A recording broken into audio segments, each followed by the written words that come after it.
ముఖ్యమంత్రి వైఎస్ జగన్ వల్ల ఆంధ్రప్రదేశ్ సర్వనాశనం అవుతోందని మండిపడ్డారు నారా లోకేష్. టీడీపీ ప్రభుత్వ హయాంలో ప్రారంభించిన రాజధాని అమరావతి, పోలవరం పనులు నిలిపివేశారని అన్నారు.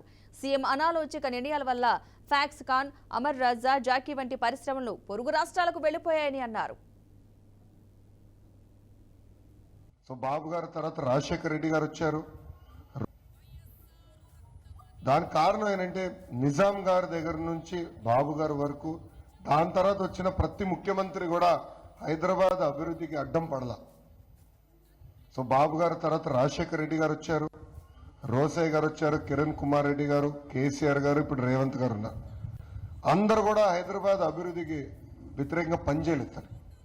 అంతెందుకమ్మా, భారతదేశ చరిత్రలో ఏ ముఖ్యమంత్రి కూడా రాష్ట్ర అభివృద్ధి వ్యతిరేకంగా పనిచేయలేదు. There is only one person will get that award, that is Jaganmohan Reddy గారు.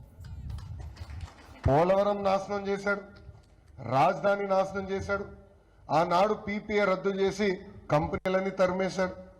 Amar Raja batteries is the largest highest tax paying company in Andhra Pradesh, highest tax payer.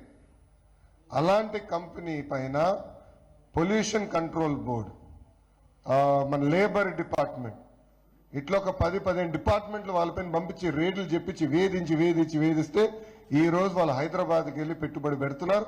20,000 మందికి ఉద్యోగాలు కల్పిస్తున్నారు.